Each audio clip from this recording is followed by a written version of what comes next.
So it's semi-final time at the Asia Cup, and here on Cricbuzz Live, we'll take you through this build-up. It's Pakistan versus Bangladesh. Neither of those has really had a distinguished tournament. Neither of those can look the other in the eye and say, you know what, we are better than you. So Pakistan have stumbled their way through. Bangladesh have stumbled their way through. They've both had really close wins against Afghanistan that have helped. And now they must face off against each other in Abu Dhabi, where the conditions are very different from the conditions in Dubai. You win the toss, it's an advantage. That's what has happened to Bangladesh. They've won the toss. They will bat first. Zaheer Khan is here. Simon Doull is here. For people like us who've been watching for such a long time, you think Pakistan, Bangladesh, of course Pakistan. And yet in recent times in limited overs internationals, Bangladesh have held their own. Not in this tournament though. Yes, if you look at the past record right now, you would feel that Bangladesh has been like what Afghanistan has been so far. Like, you know, they've been starting to win that consistently matches. They've been threatening teams consistently, particularly in the subcontinent conditions. But now I think the team which we've seen in Asia Cup so far has been disappointing. I think, you know, there was no fight consistently. There were 100 for 5, 100 for 6. You know, those kind of things, and not really people taking responsibility. I think, you know, that's something which you could associate with Bangladesh. Like, you know, they had that zeal of being out there on the field. They had that want to win matches and give it all. But that's something which so far has not seen in the tournament. So I'm not really excited about today's game with regard to Bangladesh looking to create some upset. It's just going to come down to Mithun, Mushfiqur right, and Mahmudullah to a certain extent, I think. And the Fizz is bowling well. And yet Pakistan have been a little short of Fizz as well. Yeah, they have. They haven't looked good throughout the tournament. They've scrapped for their 2 wins in the tournament so far. They've fought hard for them. And they just haven't looked like the Pakistan that we see on probably 60% of the occasions, because sometimes we do know that certain teams turn up. Where did you come up with 60%? I'm just thinking, you know, maybe it's around about that number, I'm not sure. But they haven't been as good as we thought they would be. They went into the tournament as pre-tournament favourites in many people's minds, and I think rightly so. I thought so too. Yeah, rightly so, because of their performances in the Champions Trophy and a settled lineup. You know, they went in as tournament favourites, but they haven't shown that whatsoever. They've relied heavily on Shoaib Malik to get them across the line in both of their wins in this tournament so far. Their bowling has not taken wickets, which has been a real struggle for them, and their catching has been, I'd rather watch under 6s catch, because under 6-year-olds, because they probably do it better at the moment. So, you know, there's been a lot of things gone wrong. Under 6s. But the truth, I mean, you saw the catch Imamul Haq dropped. I mean, you must have lost sight of it, but how many can you lose sight of? Now, when we think of Pakistan, and that's over the years, we always think of a proud bowling side, and we think there's champion bowlers there. There's an assembly line coming through in Pakistan. It's an outstanding production line, by the way. But they come to play for Pakistan, and something else has been happening in recent times. Players have come up, but they've not become the champions we thought they would. Mohammad Asif was a fine player for various other reasons. He's out of the game. Mohammad Ahmed hasn't become the player that he could. And there's a churn, Zach. There's a churn. Now, this time, we've got Usman Khan. He's playing today. We've got Usman Khan. Junaid can't make the side. They've got Shaheen Afridi in. Irfan is out. Junaid is out. Wahab Riaz is out.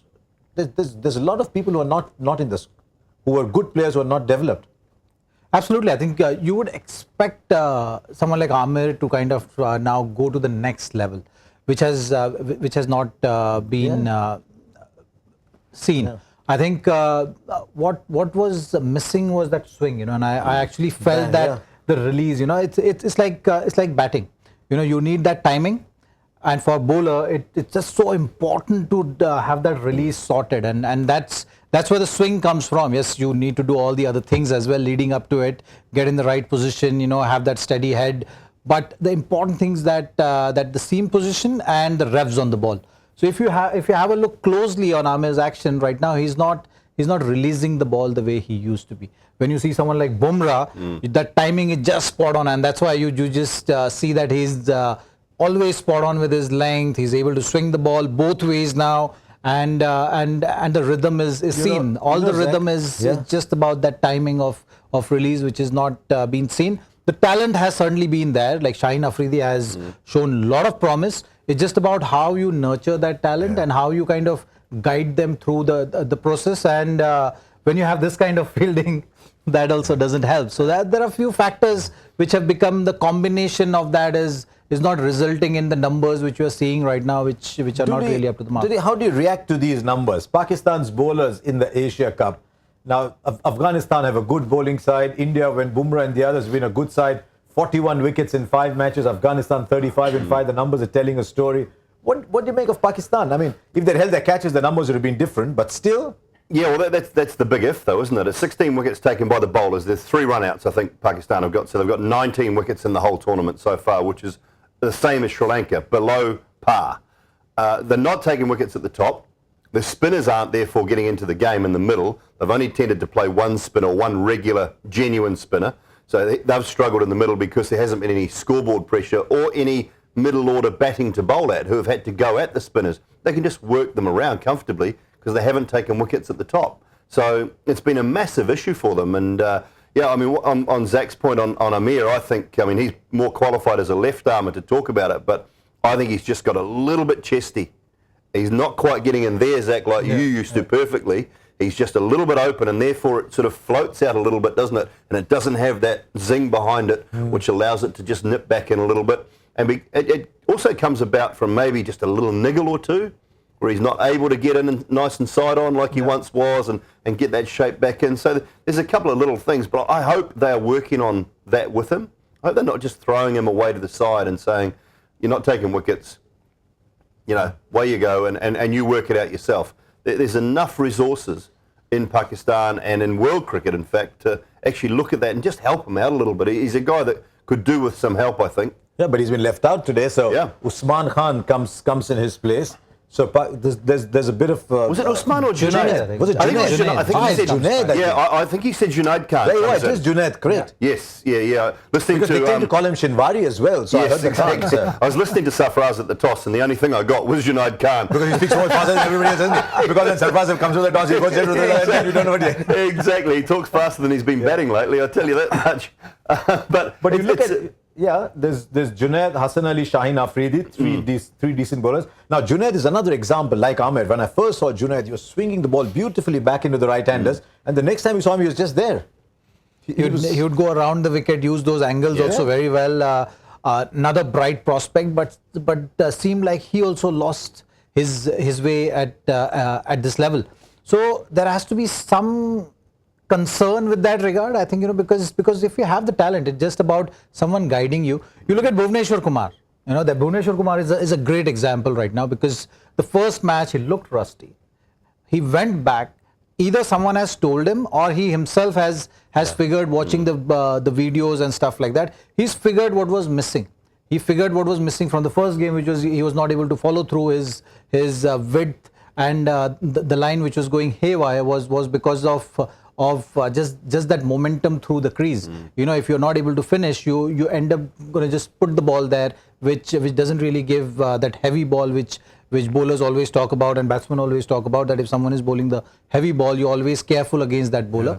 So that thing was missing in the first game, but he quickly adjusted that. Now, why is he able to adjust that quickly? And why someone from the Pakistan bowler, where they have history of bowlers available to help those guys, not able to go past that phase. Since you mentioned that, Zach came at the turn of the century when India started to compete more strongly against Pakistan. But for someone who'd watched cricket before that, to hear a Pakistan coach say, we were watching Bumrah bowl for 20 minutes to see how he bowls the Yorker. I did not think a day would come that a Pakistani coach would say, we're seeing how an Indian fast bowler is bowling. And that's in a nutshell is the story of the tournament. It is. It's a massive story, isn't it? And when you have guys around you, I mean, what should be happening is Mohammad Amir should be leading that bowling unit. I mean, Zaheer, you played in teams where I'm sure you led a bowling unit. We had at times when I played the likes of Chris Cairns and Dion Nash and myself, and just in and around that group, and we would talk to each other. You can self-coach, you can help your mates out because you know what makes them tick and what makes them work. In that Pakistan outfit at the moment, Amir should be doing that, but he's struggling. So he can't lead that bowling attack, and they chop and change quite regularly. So who leads it? Who leads the bowling attack? And that's the big issue. The one thing with Pakistan, though, is it will surprise nobody if they go on and have 2 great matches from here. Oh, absolutely suddenly, not. Suddenly everything comes right again. And that's the beauty of what they can do. They can be so good and so bad, and that's why they get talked about so often. And nobody has a go at Pakistan. They actually enjoy watching them because you just never know. You absolutely have no idea what's going to happen. You're right, because that's why we're 15 minutes into this program, almost, 12 minutes into this program. We haven't talked about Bangladesh yet, because Pakistan are a team like that. They compel you to talk about them. Now, in the past, Bangladesh have been a strong pace side, but they've always had good spinners. Whether it was Saqlain Mushtaq, whether it was Mushtaq Ahmed, whether it was Yasir Shah coming along in the longer version, but they've always had good spinners. And I thought with the arrival of Shadab Khan, that tradition would continue. But look at the pace versus spin numbers for Pakistan in this tournament. They've used 2 so far. They've used Shadab, they've used Nawaz, they've used a little bit of Shoaib Malik. If anything, the average is even higher, 51.5. So maybe Shadab has not been 100% fit. Who knows? Imad Wasim has not been available. He brings that economy rate down, even if he doesn't take wickets. But the truth is, on this ground where batting first is an advantage, they just need to take as many wickets as they can up front. What about Bangladesh? We heard Mashrafi Murtaza say at the toss, no Shakib. No, 3 changes for Bangladesh, which is big. I think when you look at that, no Shakib is a massive, massive loss. So Mominul Haq comes in basically in his spot. Another new opener with Shumar Shakar coming in, and Rubal Hussain coming back in. So just to add a little bit of pace and maybe a little bit of better death bowling. We were quite critical, or I was quite critical, of Mashrafi Murtaza's death bowling the other day. I don't think he's quite on song. He's more of a third seamer now in my mind, and a captain and a guy who probably just needs to bowl a bit through the middle. I think Rubal Hussain, Zach, offers him a better death option with those searing Yorkers and just a little bit of reverse swing as well. Absolutely. I think Murtaza is playing that support cast now in that bowling lineup when you see, and that's why Shakib missing is a big blow, because he was the one who was controlling that game in the middle overs. So that's Tamim gone and now Shakib gone in the crucial game is not a great news. Stars are aligning for Pakistan again. They're aligning again. There's going to be India-Pakistan. That's what everyone is hoping. So, but you take your 2 best players out of any side, and clearly Tamim Iqbal, Shakib Al Hasan, they are Bangladesh's 2 best players. I don't think there is any argument across the board with that. If you asked 100 people to name Bangladesh's 2 best players, they would be the 2. And you take them out of your side, and you are going to struggle. There's very, very few teams that have a bowler bowling 10 overs batting in the top 6. And now suddenly, if you look at that Bangladesh team, you're saying, oh, hang on, where are the 50 overs going to come from? What if you attack Mashrafi at the start? Right? You've got Rubel, he comes in behind, you've got the fizz, then you've got the spin of Mehdi Hassan. Now what? Where are 10 more overs coming?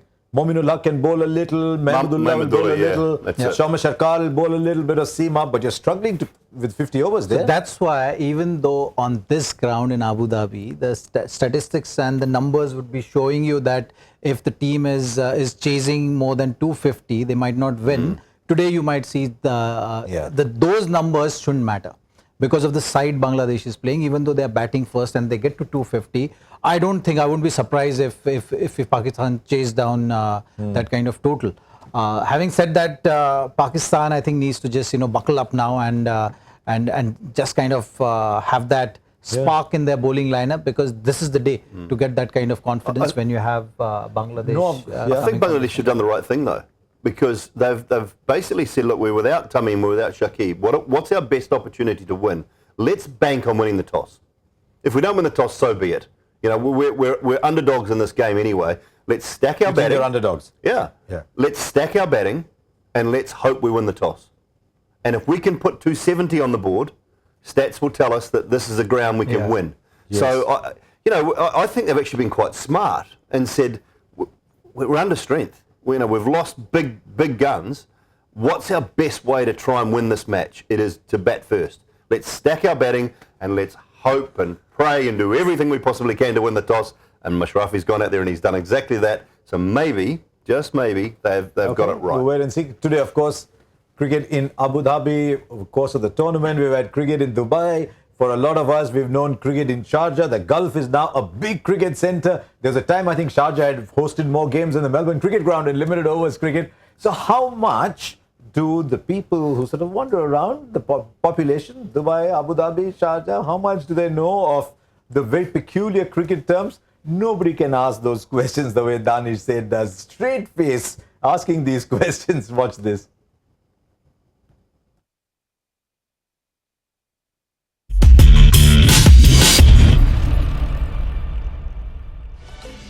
Hi guys, we're here in Dubai. The Asia Cup is going on. It's a huge deal, and I just wanted to check how much of the cricket has trickled out from the ground into the city. Let's find out how much cricket knowledge the people of Dubai have acquired.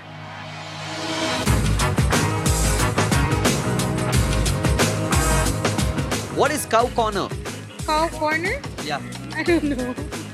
What comes to your mind when I say cow corner? Cow corner. A cow on a corner. When I say cow corner, what comes to your mind? Cow corner. It's about cow. Like milk cow? Cow milk? Cheese milk? Cow corner? Yeah. Animal. What is the color of this cow? What is the? Color of this cow. Black and white. Yeah?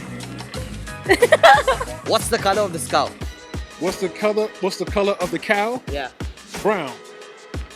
What comes to your mind when I say fine leg? Fine leg. What's an animal? Animal. Fine leg an animal?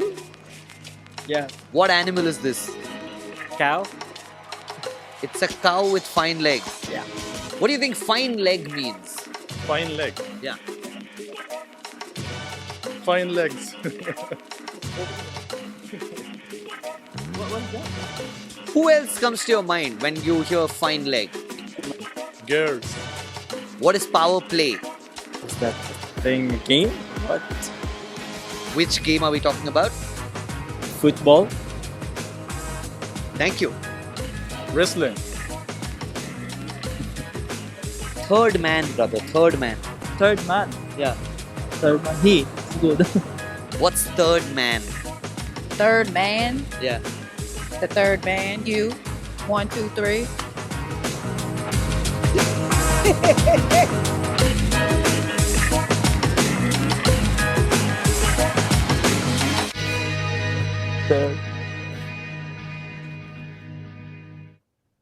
Third man. Thank God he didn't say what's umpire's call. What's DRS? Is our game so complicated? Well, it is. If you are trying to explain cricket to someone, and Americans, for No chance. instance, They won't it's do a very, very difficult thing to try and explain the game of cricket. When we used to go there for the Sahara Cup, we Yeah. would say, imagine it's baseball, but the ball hits the ground first. Baseball or the Yeah. ball hits the ground. And they get the same expressions. Like, Yeah. Okay.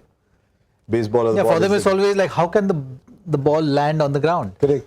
Their best one is, you play for 5 days and nobody wins? That's not a bad accent, actually. Do that again. No, I've done But I it. hope we get a good game today.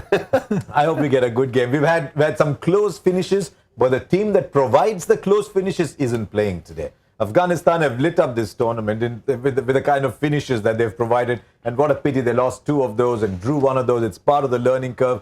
But in general, for a generation that is now watching more and more T20 cricket, that thinks 6 balls is a lot of time in a game, do you think one day cricket is still delivering the same finishes? I mean, it would be great today in a humding and a qualifier like this. We got a close finish. Well, I think the expectations are going up, of people watching the games. And the expectations are going up because of the T20 format. Because in T20 format, more often than not, you will see last over finishes because the length of the game is so short that you are able to see those kind of finishes. But in one-day cricket, that because of the length and one team playing well, you're not often going to see those last over finishes. We're talking about the game going to the 100th over for the result to be decided. The difference between the teams is also kind of, the skill level is also different. The longer the game, the skills get difference in skills gets accentuated. 100%. Even in Test cricket, we're hardly going into the 5th day these days. But look at the numbers, and they're telling you that T20 is getting closer and closer than ever before. Now, this is only since 2015, and we always say April 2015. It's a landmark. There's a World Cup that ended there. Last over finishes 14% of the games. Now, you can't compare that with T20. You've probably got to compare with ODIs of an earlier generation. But T20 is 50%. Now, if you say that an over is 5% of a T20 innings, then maybe if you say how many games are finishing in the last 5% of the innings? That's 2.5 overs? Yeah. Yeah. 47, 48, 49. No, we're not. No chance. I mean, you want close finishes. You look forward to them. But some games also, remember that some games that are won maybe in the 44th, 45th over, 42nd over, teams are 8 down. Yeah. Teams are 9 down. So it's not to say we're not getting close finishes. We're just not getting 100 over finishes, 99 over finishes all the time. And I think Zach's right. The expectation is huge now because of 2020. So do I think that one-day cricket is dying, dead? No, there's probably a couple of little things that could be improved again. I mean, they've tried to change rules around it time and time again. There's one or two things that maybe could be done. I'm a big fan of reverse swing. I think reverse swing is an art. It's an art form that should be elaborated on it, and people should be allowed to do it, and it should be part of our game. I read yesterday that because the bowlers are doing too much at the top and tail of the English cricket season, they're going to use thinking of using the kookaburra ball so the batsmen have a chance. And I thought to myself, oops, hang on. Yeah. We're not doing anything like that in the white ball So cricket. there is interesting suggestion which has come from a cricketer, and he's saying if you want to use 2 balls, why don't you use one after another? So first 25 overs you play with one new ball, and then at 26th over you get a fresh new ball, and that is going to change the whole lot of things and can create that completely different dynamics is going to come to play if you do something like that, because these 2 new balls in a way are actually once that hardness of the ball goes away, there's no reverse swing on offer, because 25 overs, if the conditions are good, you're not going to get that much of reverse swing. But by this way, you're actually just changing the tempo of the game as well. You know, you have to bring in your main bowlers around the 26th over, which can change the dynamics of it. You might be 3 down, you might be 5 down at 25 overs, so you'll probably have to tweak your batting lineup also accordingly. So it's an interesting suggestion. I mean, with 50 overs, you can build in so many dynamics. Rashid Khan bowls at the end. He only starts bowling around the 20th over for Pakistan. Hassan Ali comes in much later. They're trying to see what they can get out of the ball. But there you are. There's so many interesting things. Hopefully, we'll get a good game today. 270, you think, is a good score? Oh, look, 270 is a great score. I think anything over 250, that's proven that you're in the game in Abu Dhabi. But I think with the bowling attack that Bangladesh have, they will require 265, 270. Mushfiq's been in good form for Bangladesh. Yeah, so Imran Khan's had a good outing the other day, first game back for a while. So they just need to find something to make sure that they can get to that 265, 270 mark. And that will be very, very competitive, I think. They're batting deep, though, today. They're trying to bat deep. They've got an opener batting at 3. Imrul Qais is going to be at 3. Mahmudullah comes in at 6. Mominul Haq is further down. I don't know if that's the batting order they will eventually play with, though. So, as Doull said, they've stacked their side with batsmen. I think that's the reason they've gone in with Soumya Sarkar, because when you have deep batting lineup, you can have someone just taking the kind of chances which Shehzad was taking, you know, and someone plays innings like that, then they might end up scoring that 250, 270 runs. And if they do that, they'll always be in the game because of the nature of the wicket and the conditions in Abu Dhabi. Except that when Shehzad was batting yesterday, the others thought they're not allowed to hit boundaries. It was the crazy. first non-Shehzad boundary came around the 20th over or something like that. But it's interesting, neither Soumya Sarkar nor Imrul Qais were in the original squad. No. And when they got picked, Mashrafi Murtaza didn't like it at all. No, there's turmoil there, isn't there? And Yes, you know, I think Murtaza is trying to get through to the World Cup. You know, those old knees. I mean, I thought mine were pretty bad. Zach's probably aren't so good either. But I tell you what, we've got championship knees compared to Murtaza. He's battling away. I mean, they are strapped. They are covered from here to here. There's tape, you name it. There's everything that can possibly be on his knees just to hold him together. And he's desperate to get through to that World Cup again in England. And then that will be it for him. So trust one bad knee to find another. Oh, I know. We've got 2 swing bowlers and 4 bad knees. By the time it started coming to my knees, I stopped. Yeah, exactly. I had ankle, I had shoulder. After that, I said, okay. Do you think they can get those runs? I mean, what do you think Bangladesh can get here?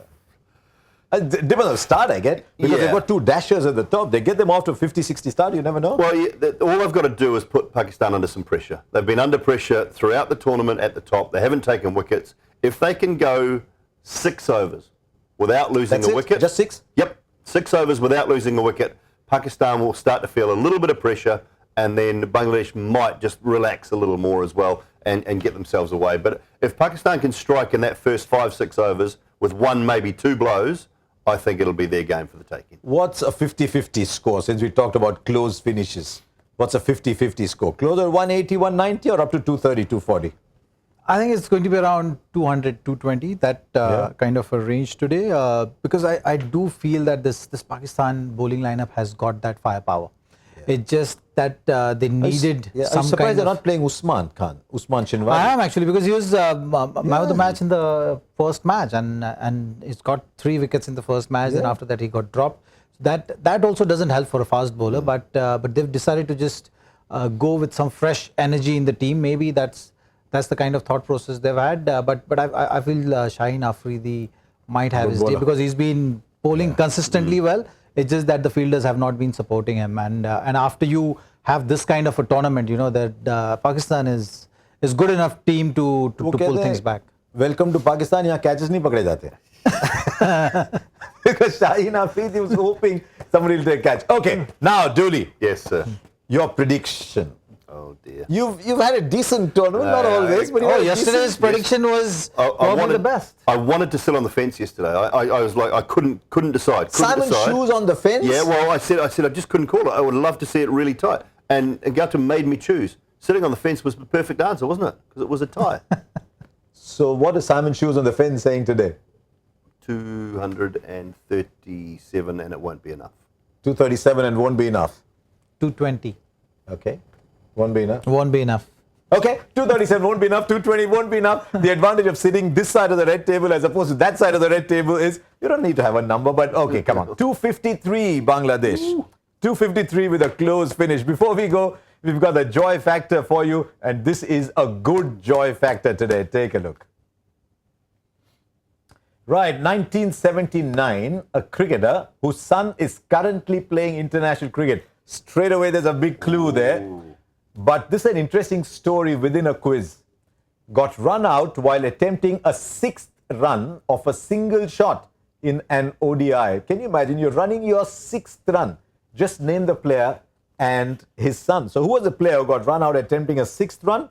Name the player and name his son. Wow. I'm just thinking, running your 6th run, getting run out, running your 6th. I mean, I know Hanif Mohammed once got run out running his 500th. He got run out on 499. But this is a peculiar one. So put your thinking hats together. Remember to put in the hashtag the joy factor, hashtag Cricbuzz live, and we'll see if you got it right. So let's see, 237 and not enough, 220 and not enough, 253 and a close finish. We'll see what happens. That's it on Cricbuzz live for now.